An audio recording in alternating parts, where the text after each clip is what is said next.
నమస్కారం, క్లూస్ టీవీకి స్వాగతం.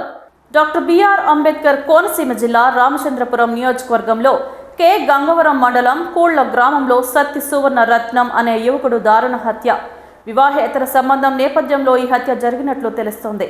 తాపీ మేస్త్రిగా పనిచేస్తున్న సత్తి సువర్ణ రత్నంకు అదే గ్రామానికి చెందిన వివాహిత మహిళతో వివాహేతర సంబంధం. మరో తాపీ మేస్త్రి మంచాల వెంకట సూర్యచంద్ర పథకం ప్రకారం సువర్ణ రత్నంను మద్యం సేవించేందుకు కూళ్ల పామర రోడ్డు వద్దకు తీసుకెళ్లారు. మద్యం సేవించిన అనంతరం ఇరువురు గొడవపడి సువర్ణ రత్నాన్ని పీకను బ్లేడుతో కోసేసిన మంచాల వెంకట సూర్యచంద్ర.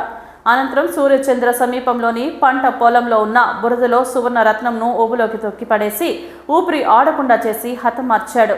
సంఘటనా స్థలానికి చేరుకున్న incharge DSP Prasad, CI Doraraju, SI భాషాలు మృతదేహాన్ని పోస్టుమార్టం నిమిత్తం రామచంద్రపురం ఏరియా ఆసుపత్రికి తరలించారు. కేసు నమోదు చేసి దర్యాప్తు చేస్తున్న పామర పోలీసులు.